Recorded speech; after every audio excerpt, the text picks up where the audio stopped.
24/82 బళ్ళారి ఆశ్రమంలో చెప్పిన సత్సంగము.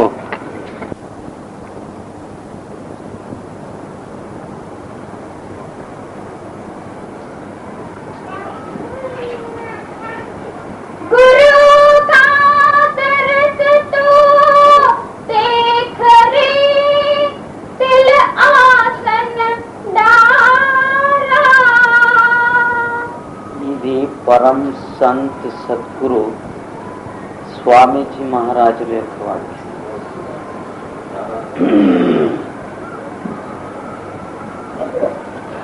ఎన్నో జన్మాలు యుగాలు ఎన్నెన్నో విధమైన దర్శనాలు చేసుకున్నాం, ఏమేమో చూశాం, ఇంకా చూస్తూనే ఉన్నాం. ఏమైనా లాభమైందా అంటే లేదు. ఎన్నో విధమైన దర్శనాలు, ఎన్నో వస్తువుల యొక్క చూసేది, దాని యొక్క స్నేహాన్ని చేశాము. లాభం ఏమైనా అయిందా లేదు. దర్శనముతో లాభమేది అంటే నీ మనసు నిలిచిపోవడమే లాభం. ఏ మార్గములోనైనా కానీ, ఏ మతములోనైనా కానీ, ఏ మతములోనైనా పో, ఏ మార్గములోనైనాను నడు, ప్రతి ఒక్క పంథములోనూ మతములోనూ మహాత్ములు మనకేం బోధించినారంటే దర్శనానికి ప్రమాణము నీ మనసు నిలిచిపోవడమే ప్రమాణం. మనస్సు చలించిందే ప్రపంచం, మనసు నిలిచిపోయిందే ఆ మోక్షం. దూరం లేదు, మోక్షం అనేది దూరం లేదు. మనసు నిలిచిపోతే మోహము క్షయించిపోతుంది. మోహం ఎప్పుడు క్షయించిందో ఇంక ముక్తిని వెదికే పని లేదు. ఇది దర్శన లాభం. పరంతు మేము యుగ యుగాలు జన్మ జన్మాలు ఎన్నెన్నో దర్శనాలు చేశాం, ఎన్నెన్నో దేవుళ్ళని చూశాం, ఎన్నెన్నో దేవస్థానాలకి పోతాం. ఎక్కడెక్కడ పోయి ఏ ఏ దేవస్థానములు ఏ ఏ దేవుళ్ళని చూసినా కూడా మన మనస్సు నిలిచిందా అంటే నిలవలేదు. చంచలమే చంచలం. దేవుణ్ణి చూసిన తరువాత ఇంక సంచారం ఎక్కడుంటుంది, చంచలత్వం ఎక్కడుంటుంది? భగవద్ శక్తి ఒకటే స్థిరంగా ఉండే, అది ఒకటే స్థిరం, ఇంకన్నీ అస్థిరం. ఏ యొక్క స్థిరమైన శక్తి ఉందో ఆ స్వరూపాన్ని చూసిన తరువాత నువ్వు అక్కడే నిలిచిపోవాల. నిలిచావా అంటే లేదు. ఆ సಣ್ಣ ಮಕ್ಕಳನ್ನೆಲ್ಲ ನೀವು ತಕೊಂಡು ಆ ಕಡೆ ಹೋಗ್ಬಿಡ್ಬೇಕು. ಒಂದೋ ಎರಡೋ ಸಾಕಂದ್ರೆ 3-4 ಯಾಕೆ ಮಾಡ್ಕೊಂತೀರಿ ನೀವು? ಅವುಗಳನ್ನ ತಗೊಂಬರೋದು ನಮ್ಮ ತೊಡೆ ಮೇಲೆ ಹಾಕೋದು, ಇದಕ್ಕೆ ಹೆಸರಿಡ್ರಿ, ಅದಕ್ಕೆ ಹೆಸರಿಟ್ರಿ ಇಲ್ಲಿ ಗಲಾಟೆ ಮಾಡ್ಕೋತ ಕೂತ್ಕೊಂಬೋದು.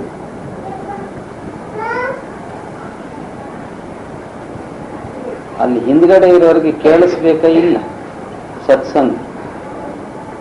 ನಿಮ್ಮ ಮಕ್ಕಳ ಗಲಾಟೆ ಕೇಳೋನೆ, ಇನ್ನೂ ಅದರದೇ ಗಲಾಟೆ ಏನು?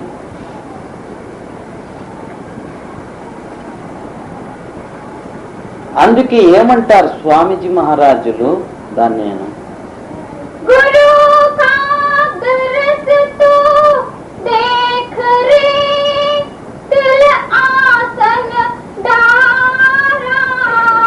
ఇప్పుడు నువ్వు చేసినటువంటి యొక్క దేవుళ్ళ దర్శనం కాదు, ఇవన్నీ సుళ్ళు, మనసు చేసిన మోసం.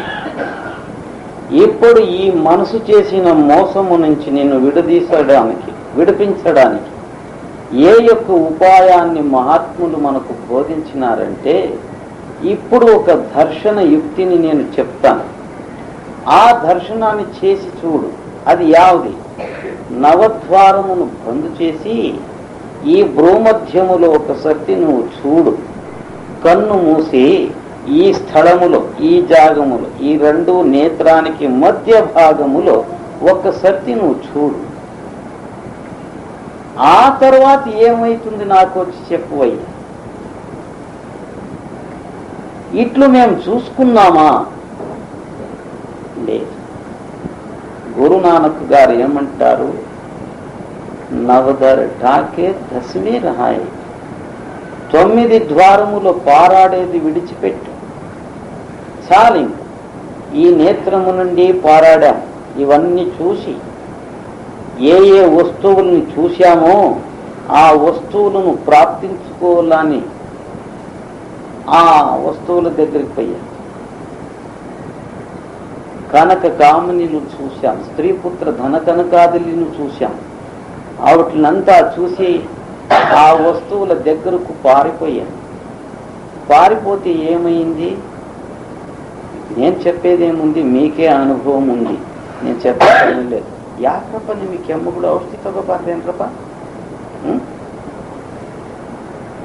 ನಮಗೆ ಬರ್ಬೇಕಪ್ಪ ಕೆಮ್ಮು ಮುದುಕರು, ನಿಮ್ಗೆ ಹೆಂಗ್ ಬರ್ತದ್ರ? ಸತ್ಸಂಗದಲ್ಲಿ ನೀವು ಕೆಂಕೋತ ಕೂತ್ಕೊಂಡ್ಬಿಟ್ರೆ ಯಾವುದಾದ್ರೂ ಒಂದು ಒಳ್ಳೆ ಮಾತು ಬಂದಿರ್ತದೆ, ಅದು ಯಾವುದೇ ಒಂದು ಜೀವಿಗೆ ಉದ್ಧಾರ ಮಾಡ್ತದದು. ಅದು ಕೇಳಿಸ್ಲಾರ್ದೆ ಹೋಗ್ಬಿಟ್ರೆ ಎಷ್ಟು ನಷ್ಟ ಆಗ್ತದೆ? ఏమయ్యా గోవిందరాజు, జిడ్డు పదార్థాలు తినేది విడిచిపెట్టండప్ప, అది దగ్గు రాదు. కోపం చేసుకుంటావా? లేదు. కడు సంతానికి కోపం ఎలా అంటావా?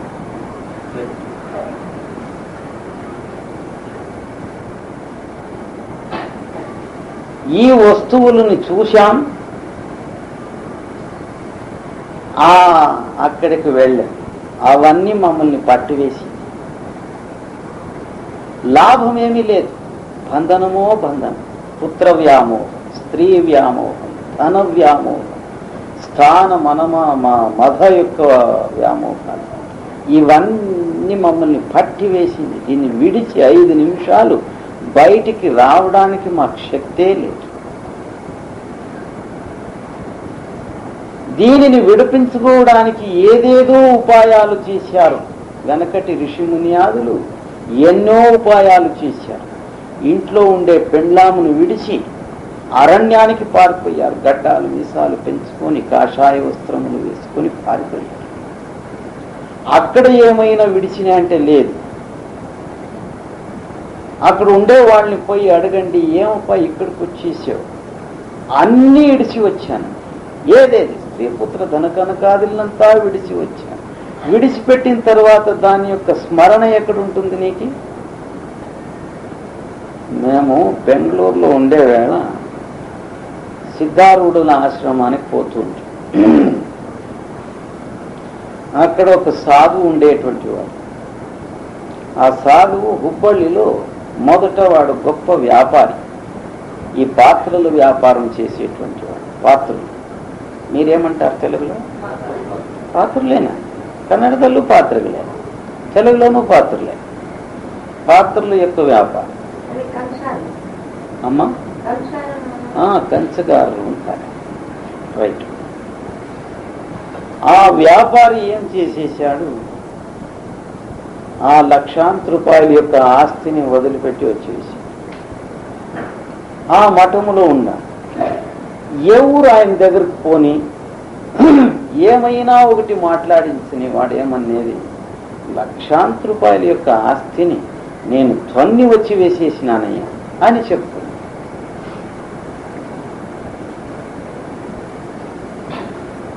సుమారు ఒక 60-64 ఏండ్లు అప్పటికే వాడిని అట్లా అనేదా. నాకు ఆశ్చర్యమాయ, ఏమరా ఇది? సుమారు ఒక 30 సంవత్సరాలే అయి ఉండొచ్చు వీడంతా ప్రపంచాన్ని త్యాగం చేసి ఆశ్రమములో ఉన్నాడు. మాట్లాడిస్తే ₹1,00,000 ఆస్తును నేను కాల్లో తొన్ని వచ్చేసాను అని అదే పలుకుతాడు కదా అని ఒకనాడు ఏం చేశాను, ఏం స్వామి, ఏ దానిని తొన్ని వచ్చి వేశావో దానిని ప్రతినిత్యము నువ్వు తలుచుకుంటూనే ఉన్నావు కదా, దానిని స్మరణ చేస్తూనే ఉన్నావు కదా, ఇంకా విడిచిపెట్టిండేది ఏది? ఎక్కడ విడిచి? అంటే అది ఏమో ఆ మాట వానికి పట్టింది. ఆ మాట అదే గురుకృప. ఎవరి యొక్క మాటలో ఎవరెవరు ఉద్ధారం అవుతారో తెలుసుకునేదే కష్టం. అదే ఆ పరమాత్ముని యొక్క కృప. ఆయన ఏమన్నాడు, అవునయ్యా ఇట్లు ఎవరు నాకు ఈ మాట అడిగిన వాళ్లే లేరే, ఇప్పుడు నాకు బుద్ధి వచ్చిన ఇంక మీదట ఈ మాట ఆడును అన్నాడు. మేమేం అక్కడి నుంచి లేచి వచ్చి వేశాం. నాకి ఒక గుణపాఠమే అది. మేము ప్రపంచాన్ని వదిలినాము కదా, అయితే ఏ దాన్ని వదిలాము దానిని మరచిపోవాలి. అది మరచిపోవాలంటే ఇంకొక దర్శనము నీకు కావాలి. నీకు యోగ్యమైన మహాసుఖం ఆనందం ఇచ్చేటువంటి యొక్క ఇంకొక దర్శనం నీకు అయితే ఇవన్నీ మర్చిపో. అప్పుడైతే నీ అంతరంగములో ఆనందమే ఆనందం, ఉత్సాహమే ఉత్సాహం. దానిని అక్షరాలతో వర్ణించడానికి చెప్పడానికి అయ్యలేదు. మూగివాడు బెల్లమును తిన్నివేసినాడు, వాణ్ణి బెల్లము రుచి అడిగితే ఏం చెప్తారు? వాడు ఏమీ చెప్పు, నోరు చెప్పరిస్తాడని. అట్లు ఇది ఈ స్థితి, ఈ పారమార్థ స్థితి. దీనిని వర్ణించడానికి అయ్యలేదు. తెలుసుకున్నవాడు మౌనమైపోతాడు. ఆ మౌన ముద్రలోనే ఆ పరమాత్మని యొక్క దర్శనం లభిస్తుంది. దానిని ప్రాప్తించుకున్నవాడు ఇంకొక దానిని చూడడు, ఇంకొక విచారాన్ని చేయడు. అటువంటి వాడు ఆ క్షణములోనే ముక్తుడు. వానికి జన్మ మరణము లేదు. అందుకే గురు నానకులు గారు ఏమంటారు, నవధర్ టాకే దశవే రహాయ్ ఉత్తే ఆనహద్ శబ్ద సునాను. ఎటువంటి మాట అది! ఎంత సులభం, ఎంత యోగ్యమైన యోగం అది! అటువంటి యోగాన్ని ఎవరికి బోధించాడు? సంసారములో చిక్కిపోయినటువంటి వాళ్ళకే బోధించాడు. యోగిలు, మునీలు, సన్యాసులు, బైరాగిలు, గోసాయిలు ఆయన దగ్గరకు వస్తే మౌనం చేసి ఇస్తుండే, ఏమి చెప్తుండలేదు వాళ్ళకి. ఏమైనా మాకు చెప్పండి అయ్యా అని వాళ్ళు అడిగినా కూడా ఏమేమి వాళ్ళు వేడుకున్నా ఆయన మాట్లాడుతుండలేదు, మౌనం చేసి. ఎవడైనా ప్రాపంచికుడు ఈ లోకములో ఈ బంధనానికి చిక్కి వ్యథ, దుఃఖము, క్లేశమును అనుభవించి ఆయన దగ్గరకు వచ్చింది, ఏమప్పా సద్గురువే నాకు శాంతి అనేది లేనే లేదా ఇంకా అంటే ఆయనకు చెప్తూ ఏం చెప్తుండే, ఉందన్నా ఆ దావ ఉంది, నేను చెప్పే దావను నువ్వు నడుచుకుంటావా? ఏ దావా? నవధర ఠాకే దశమే హాయ్. ఈ 9 ద్వారములు పారాడేది విడిచిపెట్టప్ప. ఇంకా చాలు, అన్ని చూసావు కదా ఈ ప్రపంచం. 40 ఏండ్లో 50 ఏండ్లో చూసావు కదా, ఇంకూ దానిని ఏం చూస్తావు? ఎరువు తిప్పును మేము తీసినట్లంతల్లా ఏం దొరుకుతుంది? తిప్పు తిప్పే అది, ఇంకేం దొరుకుతుంది అక్కడ? అట్లే ఈ ప్రపంచము కూడా చేసావు కదా, అనుభవించావు. చాలు అని ప్రతినిత్యమును భోజనం చేసి పారవేసిన ఎంగిలి ఆకు మాదిరిగా ఈ లోకపు యొక్క అనుభవాలు. తిరుగు అదే ఎంగిలి ఆకును తెల్లవారైతే ముందులు పెట్టుకుని కూర్చుంటావు. దాని నుండి నీ కడుపు నిండుతుందా? నీకు సంతోషం చిక్కుతుందా? చాలా చేయి ఇంకా ఈ లోకాన్ని చూసి. ఇంకొక లోకం ఉంది, లోక అలోక్. మీరు ప్రార్థన చేస్తారే, ఏమది? లోక అలోక పాం సుఖధాం. ఈ లోకాన్ని చూసేటువంటి యొక్క దృష్టిని నా సద్గురువు ఏం చేశాడు? లోపలికి తిప్పాడు, అంతర్ముఖం చేశాడు. అక్కడ నేను చూసుకుంటే ఆ అలోకత్వం, ఓహో ఎంత ఆనందంగా ఉంది. ఎన్నో దీర్ఘకాలం వరకు, అనంత యుగాలు, అనంత కల్పాల వరకు జీవించి అక్కడ ఉండే భోగభాగ్యాలను అనుభవించేటువంటి ఒక లోకాలు ఉన్నాయి. మనం ధ్యానమును చేస్తూ చేస్తూ మా ప్రాణశక్తి పైనికి నడుస్తూ ఉండగా మూలాధార చక్రములో గణపతిని దర్శనము చేసుకుంటే అక్కడ ఎన్నో విధమైన ఐశ్వర్య సంపద, సుఖం ఇవన్నీ ఉన్నాయి. అక్కడ 10,000 సంవత్సరాలు నువ్వు జీవించి దాన్ని అనుభవించవచ్చు. ఇక్కడెక్కడుందప్ప? అదే స్థానములోనే నిలిచిపోయినటువంటి ఋషి మునియాదులు ఉన్నారు. ఇంకా పైనకి పోతే నాభిస్థానములో బ్రహ్మలోకము, అక్కడ ఇంకో డబల్ సుఖం, దీనికు అధికమైన ఇంకా ఎన్నో డబల్ కల్పాంతరాలు అక్కడ ఉండవచ్చు. ఎన్నో కోటి సంవత్సరాలు నువ్వు అక్కడ ఉండి ఆ సుఖాన్ని అనుభవించవచ్చు. తర్వాత హృదయ స్థానములో చూసుకున్నామా, వైకుంఠమే ఉంది. అది మహాభోగ సామ్రాజ్యం. అక్కడ నువ్వు ఉండవచ్చు, ఎన్నో వేలు సంవత్సరాలు అక్కడ ఉండవచ్చు. ఇవన్నీ చూసి కూడా గురు నానకులు గారు ఏమంటారు, దీనికి అంత్యం ఉందయ్యా. ఎన్ని కోటి లక్ష సంవత్సరాలు జీవించినా ఒకనాడు మరణం అనేది అక్కడ ఉంది. అక్కడ జన్మం ఉంది, మరణం ఉంది. ఎక్కడ జన్మ మరణాలు ఉందో అది నిజమైన సుఖము, శాంతి కాదు. దానిని దాటమన్నా అవన్నీ వదిలిపెట్టి వేసి ఈ భూమధ్యములు వచ్చి నిలుచుకోమన్నారు. అక్కడ చూస్తే ఏమవుతుంది? ఆనందమే ఆనందం. ఎవరికి ఆనందము అక్కర్లేదు, అందరికీ కావలసినది ఆనందం. ఆ ఆనందానికి నష్టమే లేదు. జన్మ మరణాతీతమైనది ఆ ఆనందం, ఆ సుఖం, ఆ సంతోషం. అటువంటిది ఈ భూమధ్యములో నువ్వు చూసేటువంటి యొక్క యోగాన్ని సాధువులు సంతులతో తెలుసుకున్నావా, అక్కడ నీ దృష్టి స్థిరమైతుంది. ఆ స్థిరమైనప్పుడు నీ యొక్క గురువు దర్శనమవుతుంది. గురువు అన్నంటే భగవంతుడు.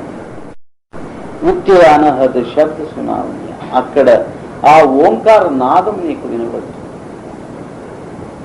ఆ ఓంకార నాదాన్ని వింటూ వింటూ వింటూ ఈ దుఃఖ క్లేశాలు ఒక్కొక్కటి ఎక్కడెక్కడ రాలిపోతాయో తెలియనే తెలియదు.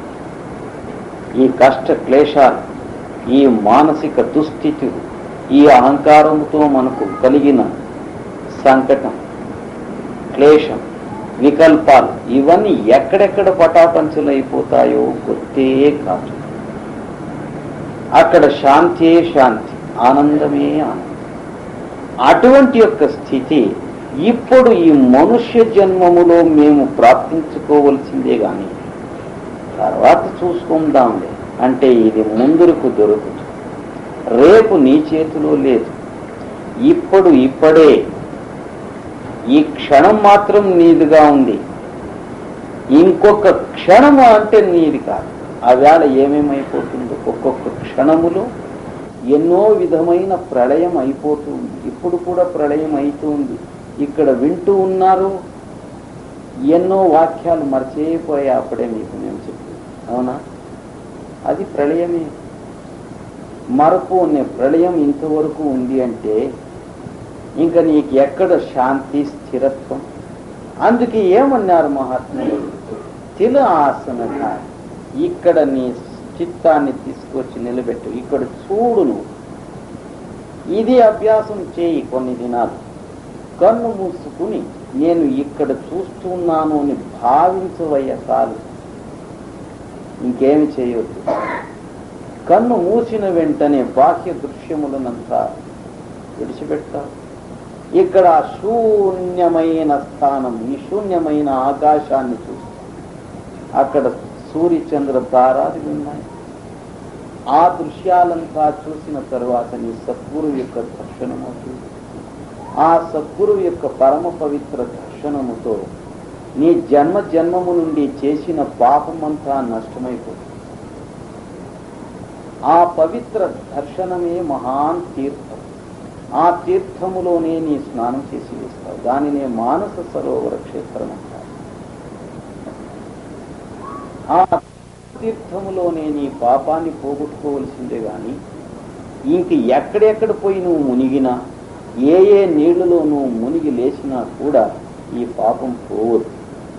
అందుకే ఏమంటారు, చంచల చిత్తమైనటువంటి యొక్క స్థితిని, ఈ చలాయమానమైనటువంటి యొక్క ప్రపంచ దుస్థితిని పోగొట్టుకోవాలంటే నువ్వు ఇక్కడ ఆసనము వేసి కూర్చో, ఇక్కడ చూడు. ఈ భూమధ్యములో నువ్వు దృష్టిని నిలిపి సద్గురువు నీకు ప్రసాదించేటువంటి యొక్క గుప్త నామములు, ఆ పవిత్ర నామములను ఒక్కొక్కటి భావభక్తితో స్మరణ చేయవయ్యా. ఆ వేళ ఏమేమి అవుతుందో ఆ తర్వాత వచ్చి నీ గురువు ముందు చెప్పు. అది ఎట్లుంటుంది ఆ స్థితి. ఈ దుస్థితికు ఆ స్థితికు ఎంత వ్యత్యాసం ఉంది అనేది నీకే తెలిసిపోతుంది.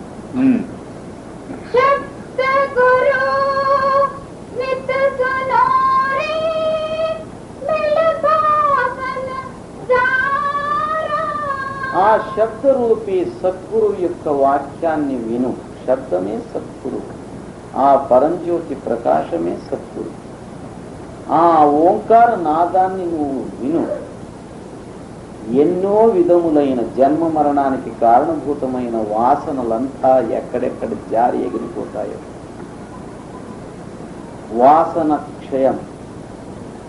మానసికంగాను భౌతికంగాను దైహికంగాను ఉండేటువంటి యొక్క వాసనలు ఏమేమి ఉన్నాయో, జన్మ మరణానికి కారణభూతమైనటువంటిది ఏదేమి ఉన్నాయో అవన్నీ ఆ ఓంకార నాదాన్ని వింటూ వింటూ ఉండగానే వెళ్ళిపోతావు. దీనికి నువ్వు ఇంకేమి సాహసం చేసే పని లేదు, ఉపవాసము చేసే పని లేదు, ఇల్లు వాకిలి విడిచిపెట్టిపోయే పని లేదు. ఉండే చోట్లని ఆ గురువు చెప్పిన యుక్తిని అనుసరించు. నీ గృహంలోనే నువ్వు చేయి, నీ ఇంట్లోనే నువ్వు చేయి. అప్పుడైతే ఇది నీకు గుర్తయిపోతుంది. గృహస్థులు యావదాన్ని విడిచిపెట్టిపోతారు. స్వామి రామతీర్థుడు అమెరికా దేశానికి పోయి తాను సంపాదించుకున్న పారమార్థిక సంపత్తును ఆ దేశ ప్రజలకు పంచిపెట్టి వచ్చాడు. వచ్చి డెహ్రాడూన్ అనే స్థానంలో ఒక ఏకాంతమైన ఒక ఆశ్రమం అక్కడ ఉన్నాడు. ఆయన భార్య ఉంది. ఆ భార్యకు తెలిసింది తన యొక్క భర్త అమెరికా దేశం నుండి ఇండియా దేశానికి వచ్చాడు. ఆ మహానుభావుని దర్శనం చేసుకోవడానికి ఆమె వచ్చింది. ఇంకేమీ అడగడానికి రాలేదు. ఆమె వస్తూ ఉండగా వీడు చూశాడు. ఆశ్రమంలో కూర్చొని చూసి తన శిష్యునికి ఏమంటాడు, మొదట ఈ ఆశ్రమం యొక్క వాకులు మూసివేయి అన్నాడు. ఆ శిష్యుడు ఏమంటాడు, ఏమయ్యా, సాధువు సంతులు అంటే మహా కరుణామూర్తులు అనుకోండి. నేను ఆమె వస్తే వాకలు మూయమంటావా? ఇది ఎట్లా సన్యాసత్వమైనది? ఆ పరమాత్ముడిని సాక్షాత్కరించుకున్నటువంటి నీవానికి కూడా, నీవోటి మహాత్మునికి కూడా భేదభావం ఉందా? స్త్రీ పురుషుడు అనేటువంటి ఒక భేదభావం ఉంది. ఇటువంటి సన్యాసత్వాన్ని నేను ఒప్పుకోను. నీ దగ్గర నేను సేవ చేయను. నువ్వు ఇంకా పెరిగి పొంద. నువ్వు పూర్ణాన్ని పొందలే, అపూర్ణుడేను. నేను వాకులు వేసేలేదు, వాకులు తీసేలేదు. నీ సహవాసమే వద్దు అని వాడు వెళ్ళిపోతూ ఉంటే ఆ స్వామి రామతీర్థునికి జ్ఞానోదయం. నిజమే, నేను ఎంత పొరపాటు చేస్తున్నా అని శిష్యుణ్ణే వేడుకున్నాడు, క్షమ వేడుకున్నాడు. లేదప్పా, నాకు తప్పైంది, నాకు బుద్ధి నేర్పు, రానిలే. ఆమె వచ్చి నమస్కారం చేసింది.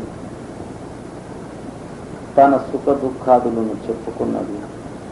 నీకు నేను ఏది బాధ పెట్టాను, నువ్వు బాగా ఉంటే చాలంటే. నీ కీర్తి గౌరవ ప్రతిష్టాన్ని విన్నాను. నీ పవిత్రమైన సన్యాసత్వాన్ని నేను కన్నారు చూశాను. నీ దర్శనము చేసుకున్న తర్వాత నా పాపమంతా నష్టం, నా అజ్ఞాన దేశాంతి వెళ్ళిపోయింది. నా జీవితం ఉద్ధారమైందయ్యా, నేను వెళతాను అని ఒక నిమిషము అక్కడ నిలవక వెళ్ళిపోయింది. అప్పుడు అనుకున్నాడు స్వామి రామతీర్థుడు, ఏ బంధనం ఉంది ఇక్కడ? నా పవిత్రతను నా అపవిత్రతంగా చేసేదానికి కూడా నా భార్య సిద్ధ కాకపోయింది. తయారు కాకపోయింది. నన్ను ఇట్లే విడిచి మమ్మల్ని అంతా కష్టంలో పెట్టి నువ్వు పోయినావు కదా, రా ఇప్పుడు తిరుగు సంసారంలో దిగు అన్నిందా లేదు. వాళ్ళకు ఉండేటువంటి యొక్క కరుణ దయ కూడా నాకు లేకపోయింది. నిజంగా వాళ్లే పవిత్రమైన సన్యాసం, నాకు ఆ పవిత్రత చిక్కలేదు అని బాధపడ్డారు. బంధన రహితులు అయిపోతారు. గృహములోనే ఉండి మీరు బంధన రహితులు అయిపోతారు.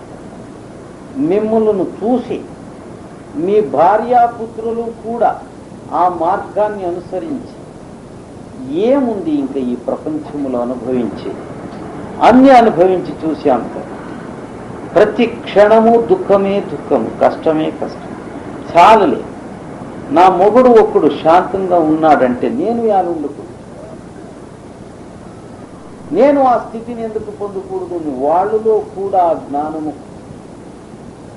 పని చేయడానికి తయారై ఆ తర్వాత నీ ఇల్లు ఇల్లుగా ఉంటుందా, అది ఆశ్రమం ఉంటుంది. అప్పుడు అక్కడ ఆనందమే ఆనందం. ఏదయ్యా మరి నువ్వు విడిచిపెట్టాలా? పారిపోయేది ఏడుతుంది ఏమి? తిల ఆసనడా, నీ ఇంట్లోనే కూర్చో, ఈ భ్రూమధ్యములో నీ దృష్టిని నిలుపు, నీలో ఉండేటువంటి యొక్క పరమాత్ముని స్వరూపాన్ని దర్శించుకో, ఆనందాన్ని అనుభవించు, ధైర్యోత్సాహముతో ఈ ప్రపంచములో జీవించి ఏ దానికి నువ్వు చిక్కగా హాయిగా వెళ్ళిపోవయ్యా. ఇది గృహస్థులకే బోధించిన మార్గం. సాధువులకు సన్యాసులకు ఆ మహాత్ములకు బోధించాలి. వాళ్ళు యావదో ఒక పడవ ఎక్కి భవసాగరాన్ని దాటుతున్నారు. మాబోటి వాళ్ళకి యావ పడవ చిక్కలేదు. మాబోటి వాళ్ళకే సాధువులు సంతులు దావత్ చూపడానికి వచ్చింది. దీనిలో వాళ్ళ స్వార్థం ఏముంది? ఏమి? నువ్వు ఇచ్చేదైనా ఏమి ఇవ్వగలవు వాళ్ళకి? ఏది నీకు అసహ్యమైపోయిందో, ఏ వస్తువుతో నీకు దుఃఖ క్లేశాలు కలిగిందో అవే ఆ సద్గురువు ముందు పారవేసిపోతావు. ఆ ఎరువు తిప్పే నువ్వు ముందు పారవేసిపోయి దానిని స్వీకరించి ఏం చేస్తాడు ఆయన? నీకే నువ్వే తీసుకుంటాను, నేను కట్టుకొని మురికి బట్ట ఇస్తావు, వాడు సాకలి, వాడు సద్గురు దానిని శుద్ధం చేస్తాడు, ఆ మురికిని తీసివేస్తాడు. నువ్వే దీనిని ధారణ చేయి, నువ్వు బాగుండవయ్యా, నీకే సమర్పణ చేసి. ఎందుకు? ఆయన దగ్గర భక్తి భండారం ఉంది, భక్తి అనే నిధి ఉంది, ఆ పవిత్రమైన నామ చింతన అనేటువంటి ద్రవ్యం. దారిద్రమే లేదు వానికి. నువ్వేమిస్తావు? నువ్వు నా మాదిరిగా ఈ దరిద్రత్వాన్ని పోగొట్టుకుని మహాన్ చక్రవర్తికి చక్రవర్తి అయిపోయావు, సుఖంగా ఉండవు. నువ్వు సుఖానికి అధిపతినయా, నేను ఒకడే కాదు, నీకే ఆ హక్కు ఉంది అనేటువంటి ఒక యుక్తిని నీ అంతరంగములో జాగృతం చేసేటువంటి మహానుభావులు దొరికితే అక్కడ శరణు పొందు. అక్కడ నుండి నీ ఉద్ధారం కలగడానికి ఇంకా నిదానము లేదు. అప్పటికప్పుడే ఇది ప్రత్యక్ష ప్రమాణంగా ఉండేది. ఇది ఎప్పుడూ తెచ్చిన తర్వాత ముక్తి మోక్షం అనే మాటతో కూడిన మార్గం కాదు. ఇది అప్పటికప్పుడే, ఇప్పుడే చేయి, ఇప్పుడే దాన్ని చూడు, అనుభవించు.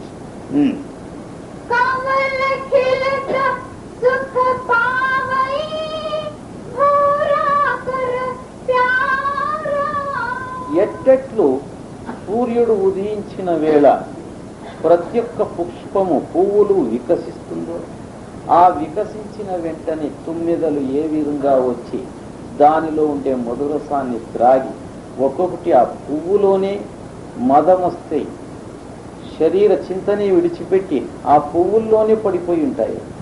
ఆ మధురసాన్ని త్రాగి దేహ స్మృతినే పోగొట్టుకొని అక్కడే ఉండిపోతాయి. అదేవిధంగా నీలో కూడా సహస్రదళ కమలం ఉంది. ఇప్పుడు అది ఎట్లుంది అంటే పైన ముఖంగా లేదు, అది క్రింద ముఖం అయిపోయింది. ఇట్లుంది ఆ పువ్వు. ఎందుకు? జ్ఞాన సూర్యుని ప్రకాశం దానిపైన పడలేదు. ఆ సద్గురు యొక్క కృప కాలేదు కనుక అది ఇట్లు క్రింద ముఖంగా.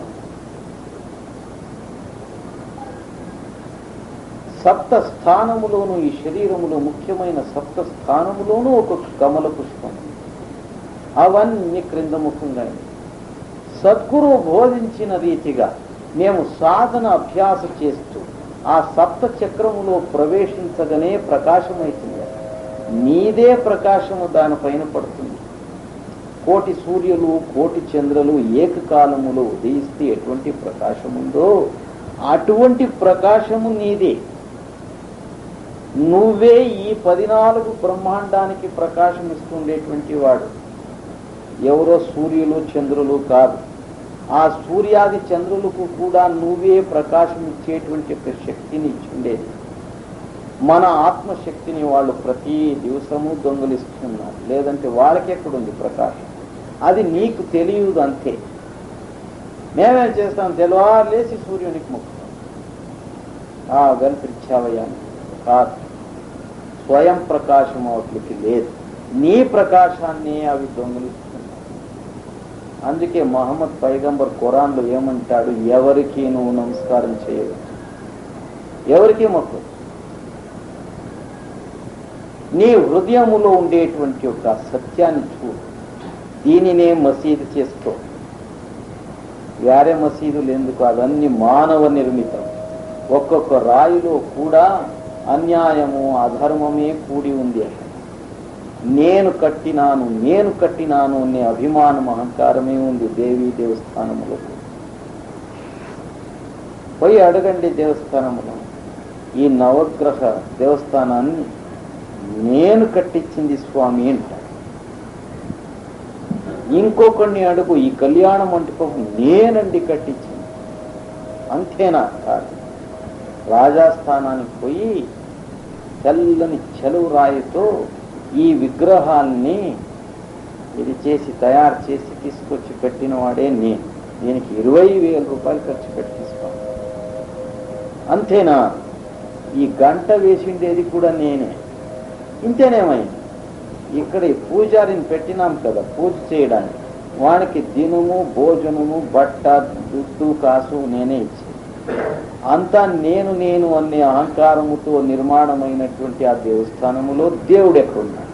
వీడే ఉన్నాడు. ఈ అహంకారం అనే దయ్యమే ఉంది. ఆ దయ్యాన్ని నువ్వు ప్రతినిత్యం పోయి దర్శనం చేసుకుంటే నువ్వు ఉద్ధారం అవుతావా? మేమేం చేస్తున్నాం? దినమూ పోయి అక్కడే చేయి జోడిస్తాం. ఒకనాడు ఈ దేహం అనే దేవాలయములో ప్రవేశించలేదు. ఇక్కడ ఉండేటువంటి యొక్క పరమ కరుణామూర్తి ఆ పరమాత్ముని చూడలేదు. చూసి ఉంటే నీ అజ్ఞానం ఎప్పుడో వెళ్ళిపోతుంది, నీ ఉద్ధారం అయిపోతుంది. అందుకే ఏం చేశారు సాధువులు సంతులు? వాజిద్ సాహెబ్ అనేటువంటి వాడు ఏమంటాడు?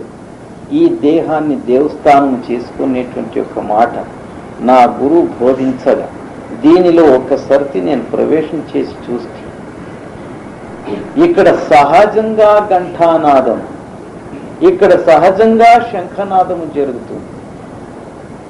బయట మసీదిలో 5 వేళ నమాజు జరిగితే ఇక్కడ యుగ యుగాదుల నుండి ఆ నమాజు జరుగుతుంది. ఎంత ఆనందంగా ఉత్సాహంగా ఉందో ఆ నమాజు, ఆ ప్రార్థన. దానిని వర్ణించడానికి ఈ సప్త సముద్రములను ఛాయ్ అంటే ఇంకు చేసుకున్నా, ఈ ప్రపంచములో ఉండేటువంటి అరణ్యములో ఉండేటువంటి కట్టెలంతా తీసుకువచ్చి పెన్సిల్లో పెన్ను చేసుకొని రాయడానికి, ఈ భూమిని పేపర్ మాదిరిగా చేసుకున్నా కాగదం మాదిరిగా రాయడానికి కాదయ్యా, అయ్యలేదయ్యా. అంత అద్భుతమైనటువంటి యొక్క దృశ్యం దర్శనం నాలో పెట్టుకుని తెలియక పిచ్చి కుక్క మాదిరిగా తిరుగుతుంది. నా పైన సద్గురు దయ ఉంచి ఏం చేశాడు? ఈ చూపు ఈ తిరుగాటం యోగం కాదు. నీలో నువ్వు చూడు, కన్ను మూయి, ఒక చోట కూర్చో, స్తబ్దంగా కూర్చొనిడి, కదలొద్దు మెలగొద్దు, లోపల చూడు ఏముంది అని గుర్తు. అక్కడ నీ దేవుడు ఉన్నాడు, అక్కడ నమాజు, అక్కడ గంఠారవాలు తానై తాను నడుస్తుంది, అక్కడ 32 రాగనీలు తానై తాను ధ్వని చేస్తున్నాడు, అక్కడ తానై తానే ఆరతి జరుగుతుంది. గగనమయ తాళ రవిచంద్ర దీపత్వనే. గురు నానక్ ఏమంటారు? అక్కడ సూర్య చంద్రాదులే ఆ ఆరతిగా భగవంతుని చుట్టూ తిరుగుతున్నారు. నువ్వే మార్పు చేసేదా? స్వయం జ్యోతి ప్రకాశం ఆ పరమాత్ముడే ఉండగా నువ్వు 5 పైసలు కర్పూరం పెట్టి ఇట్లు తిప్పితే వానికి ఎంత అవుతుందా? ఆ జ్యోతి ముందర ఇది జ్యోతినేనా? ఇటువంటి అజ్ఞానములు చేసినదంతా పూజ, ఇదే యోగము, దీనికి ఆ పరమాత్ముడు నావాడైపోతాడు అనుకుంటావే. ఈ అహంకారం ఎంతవరకు పోదో అంతవరకు వాని దర్శనం ఎక్కడ దొరుకుతుంది నీకు? చిక్కదు. అందుకే ఏమంటారు స్వామీజీ మహారాజులు, తిన ఆసనగా చాలా శ్రమ పడవద్దప్ప, ఊరికే ఇక్కడ చూసేది నేర్చుకోవయ్యా వైగోలో.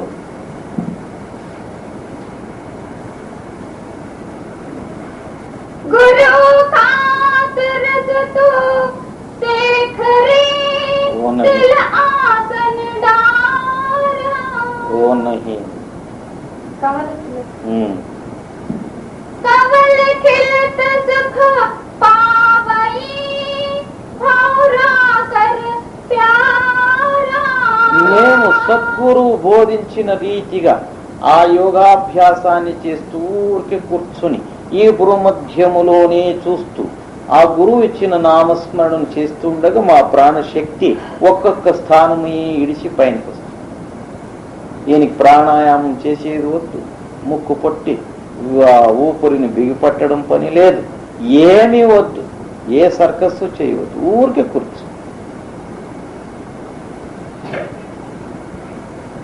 ఎంతెంత ఈ శరీరాన్ని కూర్చోపెట్టి అభ్యాసం చేస్తావో అంతంత సుఖము ఆనందం ఉందయ్యా. ఈ దేహానికి ఉండే రోగాలంతా వెళ్ళిపోతాయి. ప్రతి నిత్యము ధ్యాన అభ్యాసాన్ని చేయడానికి ఈ శరీరాన్ని ఒక 2 గంటల వరకు కూర్చోపెట్టి అభ్యాసం తెచ్చుకో.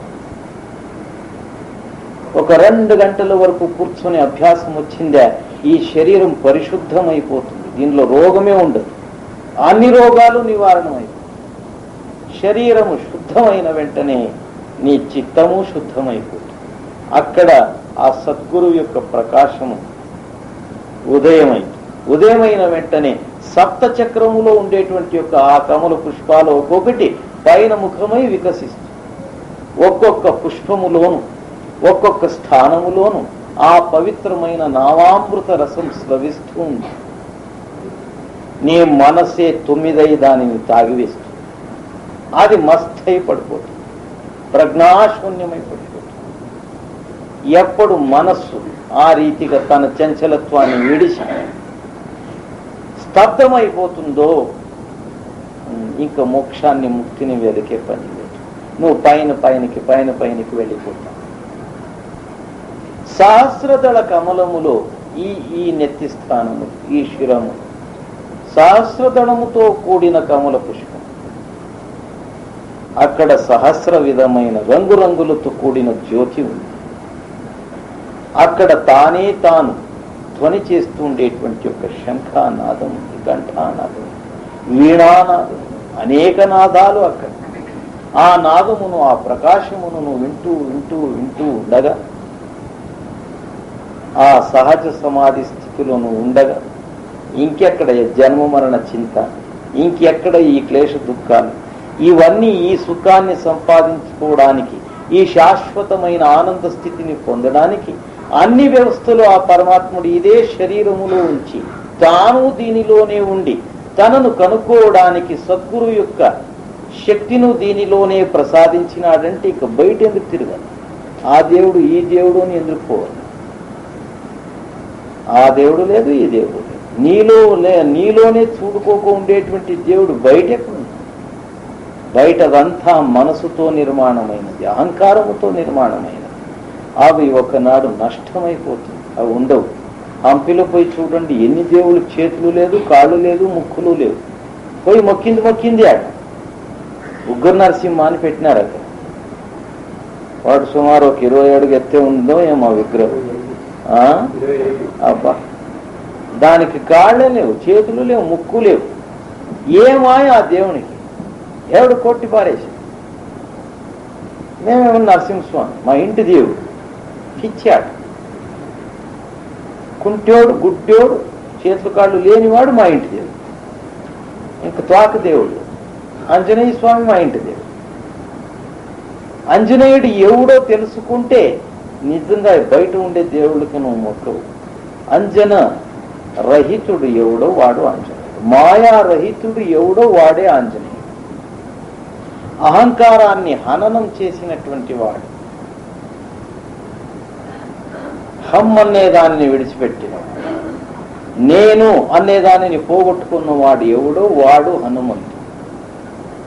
అది ప్రతీకం, అది నిజమైన దృష్టి, నిజమైన రహస్యం. దానిని కనుక్కో.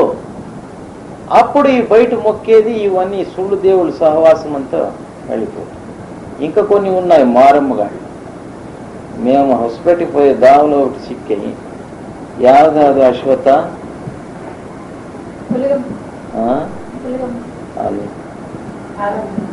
ఇంగడికి దేవమ్మ. దేవం ఎట్లుందో అని చూసేదానికి నేను పోతి. మా అశ్వత్ నారాయణుడు ఇంకొకడు హనుమంతరెడ్డి అని ఆయన వచ్చింది. అక్కడ మోటార్ సైకిల్ చెడిపాయ. వీళ్ళు వెనక చక్రం పీక్కొని తోరణగల్లికి పోయి రిపేర్ చేయించుకొని వస్తాం స్వామి, ఇంకా ఈ మోటార్ సైకిల్కి నువ్వే కావులు అని నన్ను కూర్చోపెట్టారు, వెళ్ళిపోయారు. నేను ఎంతవరకు ఆ మోటార్ సైకిల్ ముందు కూర్చుందును. అట్లా ఇట్లా చూస్తే ఇంగళికి దేవస్థానం కట్ట ఏమో మా తల్లి ఉంది, మాట్లాడిస్తే ఎంత అనుము నీళ్ళు పెడుతుంది అని అక్కడికి పోతే ఎర్ర వస్త్రం చుట్టినారు, ఒక బొమ్మ చేసి ఇంత అగలం కన్ను పెట్టినారు. దాన్ని నేను పోయి చూస్తుంటే ఆయన పైన ఎలుకలు పారాడుతుంది. నాకు చాలా మనసుకు వ్యథ. అయ్యో దేవమ్మ, ఎలుకలు పారాడినా ఉడుకున్నావు కదమ్మా. నేను ఎప్పుడవన్నీ అట్లా తరం తిప్పుకోండి బయటకు. మా తల్లి పైన పరాట అక్కడంతా గప్పు చేసినాయి. అవి చూస్తే ఆయమ్మని బాగా చేతిలో కత్తి పట్టి ఇచ్చేసినారు. కాళ్ళ పైన కాలేసుకొని కూర్చొని నడిచింది మా తల్లి. శ్వాసము లేదు, చూపు లేదు, ఏం మాటలు లేదు. ఏమి తల్లి అన్నా మాటలు లేదు, ఊగులాడిచ్చినా లేదు. ఊగులాడితే పడిపోతుంది. అవన్నీ చూసుకొని బయటకు వస్తే ముందర ఒక వేపమాన. ఆ వేపమాన కింద కూర్చుంటే 11:30 అయింది తెల్లవారి. ఇక్కడ రాత్రి భోజనం కూడా చేయలేదు. తెల్లవారుజాము 4 గంటలకే విడిచాము. ఆకలి బాగా. అట్లే వేప చెట్టు కూర్చొని చూసుకొని కూర్చుంటే వీళ్ళు వచ్చారు రిపేర్ చేసుకొని. వచ్చేటప్పుడు ఇడ్లీ వడ నీళ్లు తీసుకొచ్చారు. అక్కడ స్వామి టిఫిన్ తెచ్చినాం చేయండి. వాడు ఆ ఓట్లోడు ఇడ్లీ వడేం కట్టినాడు, చట్నీ అంతే పెట్టినాడు. ఏం చేయాలి? ఉండే చట్నీ తింటూ అట్లే ఆ వేప చెట్టుని చూస్తే ఎవరో భక్తులు ఉంటారు కదా, వాళ్ళు ఏం చేసినారు, దాని వెనకట్టి తినమో ఏమో, దాన్ని చూస్తే అట్లే కనపడుతుంది. ఒక మేకను నరికినారు, కాళ్ళను ఒకటి కట్టినారు, ఆ ద్యావం కట్టారు. ఇంకంతా వాళ్ళు తినేది. ఒక కాలు అక్కడ కట్టినారు. ఎవరో ఒక పుంజును నరికినారు, దాని గొంతును అక్కడ తగిలేశారు. కాల ఏం సహకారి అశ్వత్ నారాయణ చట్నీ ముగిసిపాయా, ఇప్పుడు ఇదేమం ప్రసాదం అది ఉంది, దాన్ని నంచుకుంటాను అప్పటికి. దేవం తింటుందా లేదు. వీళ్ళు నోటి చెప్పులానికి దేవునికి పోతాం ఉంటారు. ఈ పల్లెటూరులో పొలిజోరు. ఏంపా ఇదంతా మోసుకొని పోతున్నారు బండికట్టి, దేవుడికి పోతాం. ఇదేమి ఇది గొర్ర వెనక దేవునికి స్వామి మాట ఇచ్చింది. నిజంగా అది తిన్నిందే లేదు.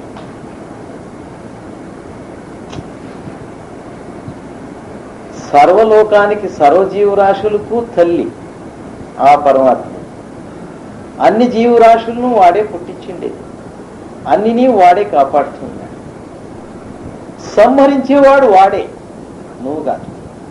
ఎవడు పుట్టించినాడు, ఎవడు సంరక్షిస్తున్నాడు, వాడే దానిని చంపగలడు, తిరుగు పుట్టించగలడు. నువ్వు చంపేవాడు అంతేగాని పుట్టించగలవా? ప్రాణాన్ని పోసే శక్తి నీలో ఉందా?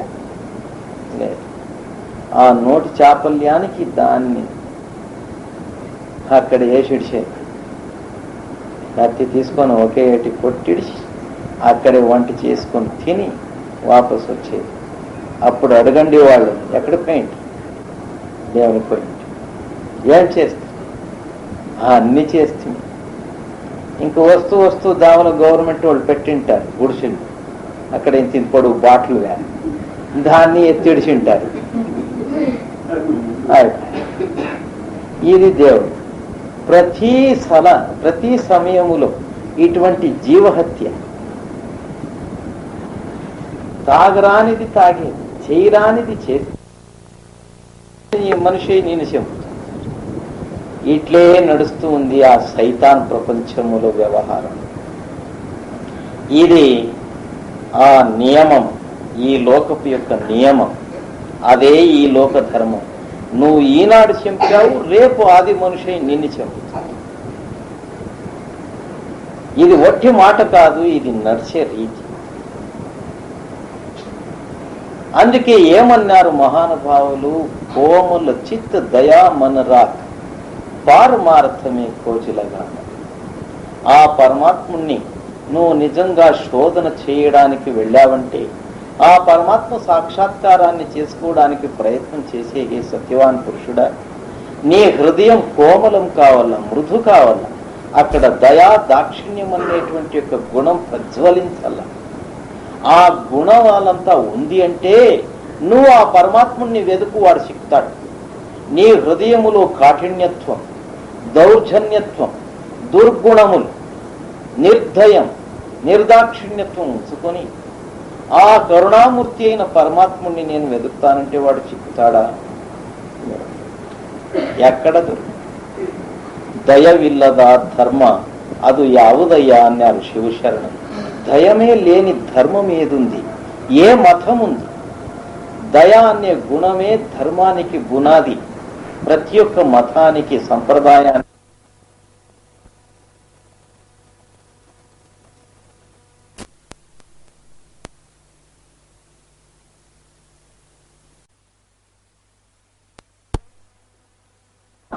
అహంకారము, అభిమానానికి మూలమైంది.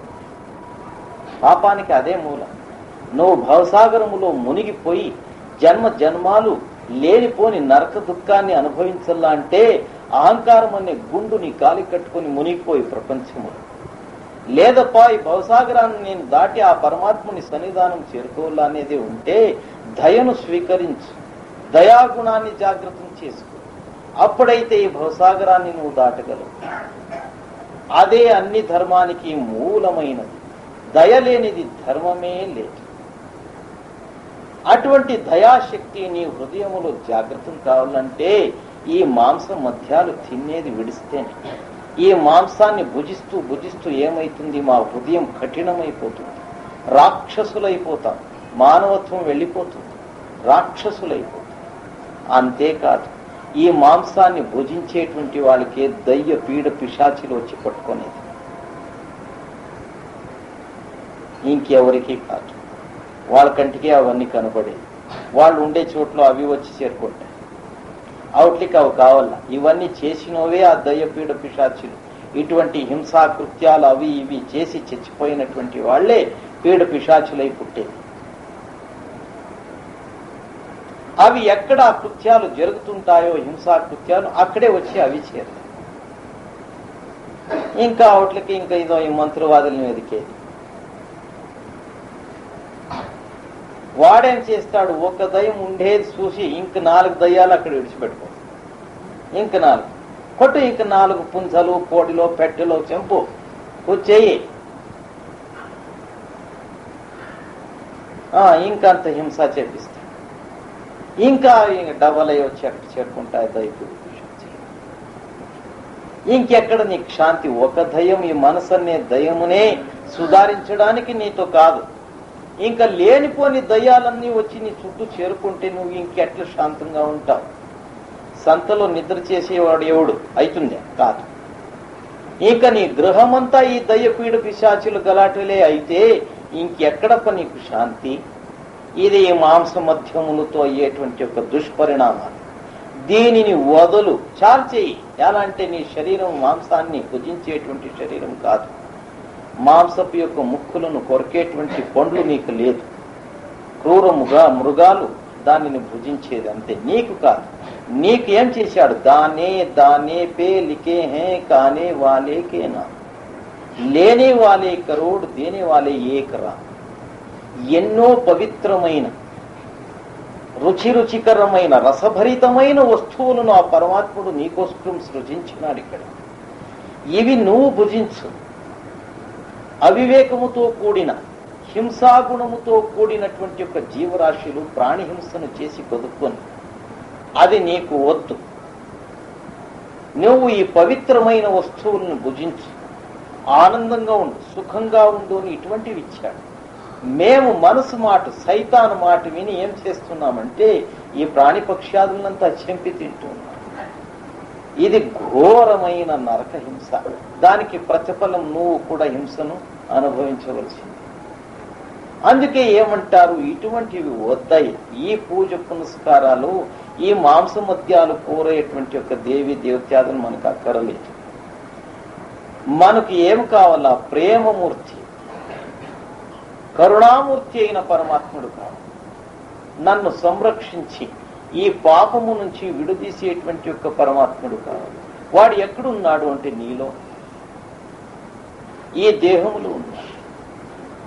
ఈ దేహము నేను మందిరము చేసి ఇక్కడే నువ్వు వాని యొక్క పూజాన్ని చేసేది ఎట్లు నీ మహాత్ములతో పోయి తెలుసు.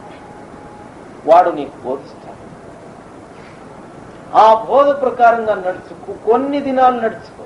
ఎన్నో సంవత్సరాలు ఇటువంటి లేనిపోని దేవి దేవత్యాదులు పూజా పునస్కారాలు చేసి నడుచుకున్నావు కదా, దాని అనుభవం నీకు తెలుసు కదా. ఇప్పుడు దీనిలో ఈ మార్గములు సంవత్సరాలు వద్దు, 3 నెలల చాలు.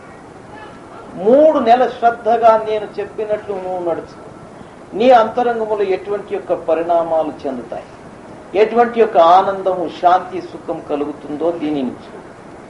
అటువంటివి నీకు దొరికిన ఈ మార్గములో నడి. లేదంటే దీన్ని వదిలిపెట్టి తిరుగు నీ మామూలు మార్గములోనే వెళ్ళి. నేను ఎవరికి బంధనం పెట్టను.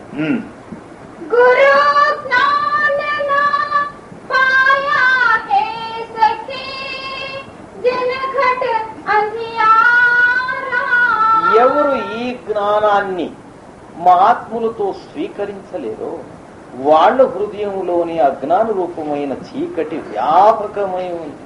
మూసుకొనేసింది. కన్ను మూస్తే చీకటి, కన్ను తెరిస్తే చీకటి. ఏదో భయం, ఏదో అధైర్యమైన స్థితి, సంకల్పము, వికల్పము, దుఃఖం, క్లేశం. ఇది ఎవరికప్ప అంటే మహాత్ముల యొక్క స్నేహాన్ని చేయక, మహాత్ములు నడుచుకున్న రీతిని మేము అభ్యసించకపోయినటువంటి వాళ్ళకే ఈ అజ్ఞానం ఇట్లు పట్టుకుంటుంది. ఈ అజ్ఞానాన్ని దూరం చేయడానికి ఎన్నెన్ని సూర్య చంద్రాదులు ప్రకాశించినా ఇది పోదయ్య. గురు కృప అనే వెలుతురు నీ హృదయములు అయిన వెంటనే ఈ చీకటి పోతుంది, అజ్ఞానం నశిస్తుంది. అంతవరకు లేదు.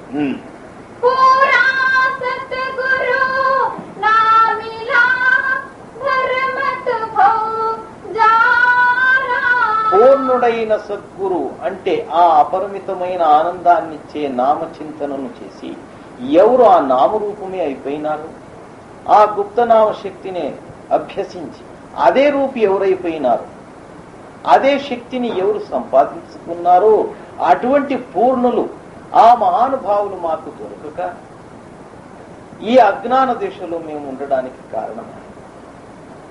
ఇప్పుడైనా నువ్వు సత్సంగములో ఆ పరిపూర్ణత్వాన్ని తెలుసుకునే అవకాశం చిక్కింది కదా, ఇదే భగవత్ కృప.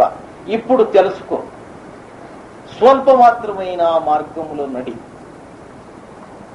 అప్పుడు ఆ గతి ఎట్లుందో, ఆ సద్గతి ఎటువంటిదో, ఈ దుర్గతి ఎటువంటిదో నీకే తెలిసిపోతుంది.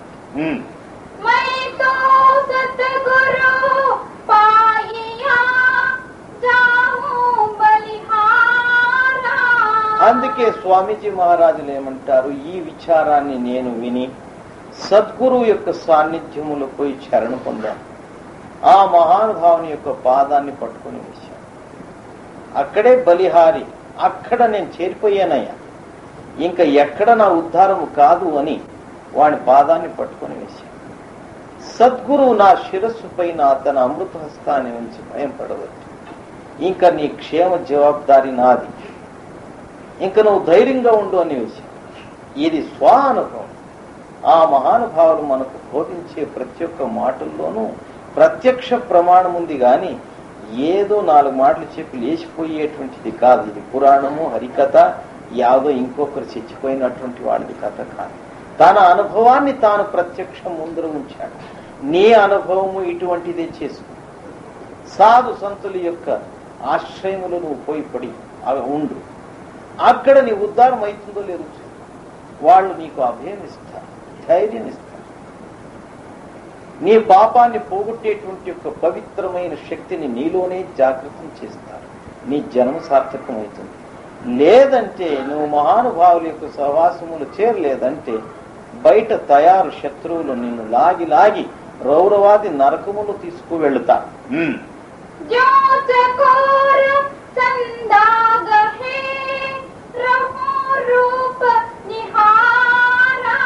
ఆ పవిత్రమైన సద్గురు యొక్క స్వరూపాన్ని చూసే రీతి ఎట్లుంటే చకోర పక్షి చంద్రుణ్ణి ఎట్లు చూస్తూ ఉంటుందో, చకోరం అనేటువంటి ఒక పక్షి ఉంటుంది, గువ్వ.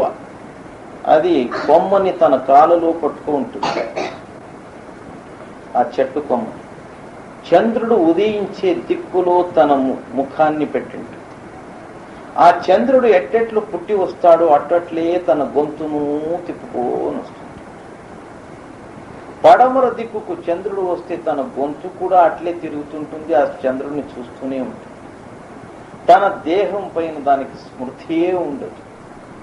ఏదైనా వేరే శత్రుపక్షులు వచ్చి దానిని చంపివేయచ్చు కూడా. అయినను ఆ చంద్రుణ్ణి చూసేటువంటి యొక్క దృష్టిని అది బదలాయించి ఆ రీతిగా నిద్ర, ఆలస్య, సోమార్తనము రావచ్చు, లేనిపోని కష్ట దుఃఖాలు కలగవచ్చు నీకు. ఆయనను దాని లెక్కింపగా ఈ భూమధ్యములో ఆ సద్గురు స్వరూపి చంద్రుణ్ణి చూడును. ఆ వెలుతురునే చూస్తూ ఉంటుంది. ఆ వెలుతురులోని ఆ పవిత్రమైన నాదము జాగృతమైంది. ఆ నాదాన్ని ఒకసారి విన్నావా ఇంకా నీకు జన్మం లేదు, మరణం. నిన్ను ఎవరూ తాకరయ్యా, ఏ యమదూతలు నీ దగ్గరకు రారయ్యా. అటువంటి యొక్క పవిత్రమైన స్థితి ఈ మనుష్య జన్మములు నువ్వు ప్రార్థించుకోకపోతే తిరుగు ఇంకెప్పుడు ప్రార్థించుకుంటావు? ఇప్పుడే ఆలోచన చేసి నీ జన్మాన్ని సార్థకం చేసుకో, లేదంటే కాలం వెళ్ళిపోతుంది. కాలం